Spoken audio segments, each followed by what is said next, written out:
Hey friends, Mark Holmes here, and as always, I want to thank you guys for watching, commenting, subscribing, and being part of the Joe Boo Sports Report.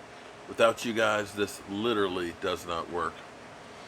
And maybe I need to call it something other than just the Joe Boo Sports Report because we are so much more than just the Joe Boo Sports Report. Um, Throughout this whole pandemic, it's been kind of like, y'all like my family.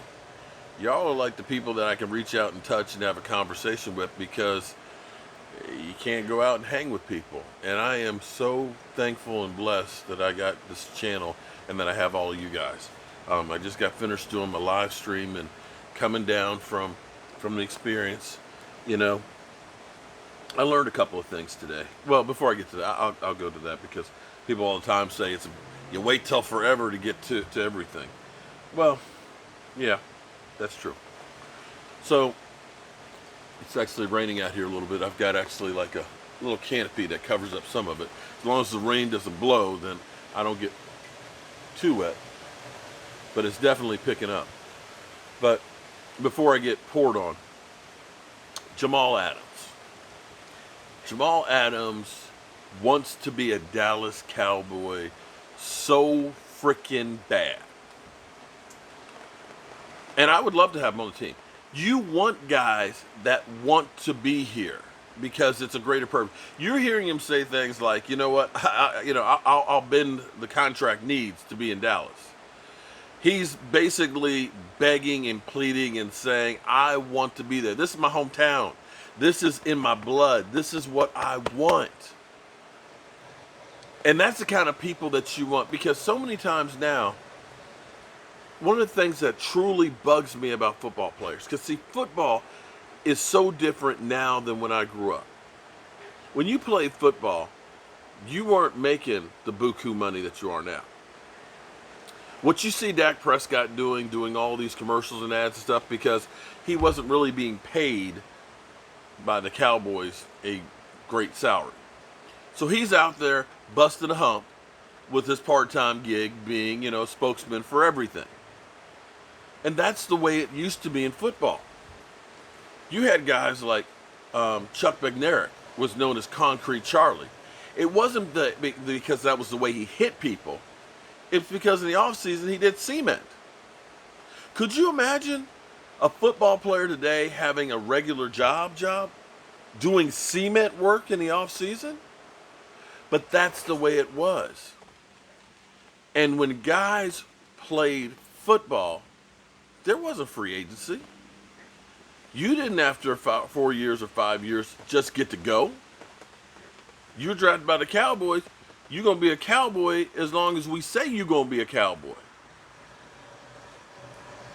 And so guys became embedded with the team. That was family. That was where they were going to play their whole life. They cared about it deep inside their heart. Now, you see everybody works out with everybody. And the players, and this is how you know. When a player talks about his team, this is how you know if they truly are all in with the team. They'll say, I'm here to help this team or this team. They never own it. It's kind of like being a doctor that you can't get emotionally tied to the team because then you can't make rational decisions. And see, with players, it's not always about living and dying for the team as much as I'm an independent contractor. I do what's best for me. Very rarely do you get players who are thinking about a greater good than just getting paid in myself. And that's the kind of guy that you want to have on your team. Now, here's the reality. There's not shit he can do about it. There is absolutely, positively nothing he can do about it. The NFL stole that right of being able to hold out. There is no court of appeals. The Jets own his rights, and if he does not show up day one of training camp, it's $40,000. He's not there day two, it's another $40,000. Not there day 3, it's another $40,000. If he misses a preseason game, it's a game check, an in-season game check. Oh, by the way, if you don't show up for training camp, you lose that season that secured value, which means now we own your rights for another year. You can't get away. You're stuck. The reality is the Jets don't have to pay him another dime. They don't have to renegotiate the contract. They can make him play the next 2 years for that $13 million. And if they want, they can put a franchise tag on him the next year and the year after that. They can hold him for the next 4 years, and there's not a damn thing he can do. Except maybe try and make it uncomfortable. Back in the 70s, the Dallas Cowboys, they went to their first Super Bowl and lost to the Colts. I was 4 years old. I can't say I remember the plays in the games, but what I remember is how dejected my dad was. I remember how disappointed my dad was about the Cowboys losing. That's what I can remember. The next year, the Dallas Cowboys, having Dwayne Thomas, who went through his rookie season and played better than expectation, wanted another contract. Dallas Cowboys said, we don't renegotiate contracts. You're going to play on what we got you for. And Dwayne Thomas wasn't happy about it. What he did was, I'm just not speaking. I'll do what I have to do, but I ain't saying a word to nobody. He still had a great season. The Cowboys went on to beat the Miami Dolphins in the Super Bowl, getting their first Super Bowl championship. Dwayne Thomas was actually traded to New England. Traded to New England in the offseason, but became such a distraction that New England was like, yo, bro, you can have him back. After the season, he went to the Chargers, I want to say, and never lived up to what he had done before, and eventually was out of football. It's really a tragedy what ended up happening on there, because the Cowboys had a great player. They had the dynasty, but the money got in the way of that situation. And maybe if he had stayed in Dallas and was able to have worked out a deal, who knows what his career would have been like. I say all this because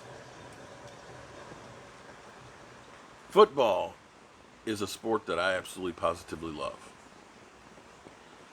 It has taught me so much about life, and I can still, even now, relate things that happen to me on the football field with everyday life. Sometimes it gives me guidance on what to do. Sometimes when I'm tired and exhausted and don't think I have more to give, I know that I do because of football. And it's the greatest sport in the world in my eyes. I haven't played all the sports, but from what I've seen, this is the one. But sometimes football is a mother humper. Things it does to your body, things it does to your soul, the things that get done by the teams. Football is like that crazy woman you fall in love with that literally drives you crazy. You know it's bad for you, but you just can't stop. You just can't stop. So I was saying, I realized something today.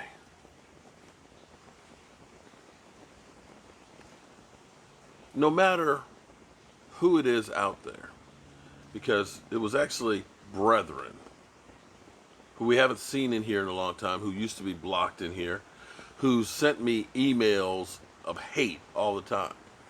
But he made me realize something, that regardless of what you think about somebody, everybody wants to be included. Because I kept running my mind, it's like, people tell me how pathetic you are, how you're stupid, how you don't know what you're doing. You're not professional. It's like, okay, why are you watching? It's because everybody wants to be a part. And sometimes you have to make a lot of noise and get ugly to be heard. You know? Hmm. Yeah. Football's tough. But I appreciate each and every one of you guys and girls. And I'll see you all in the morning. Be safe out there. Listen, if we going to get through this thing, if we're going to get back to football and basketball and hockey and all the things we love, we have to do our part. You understand?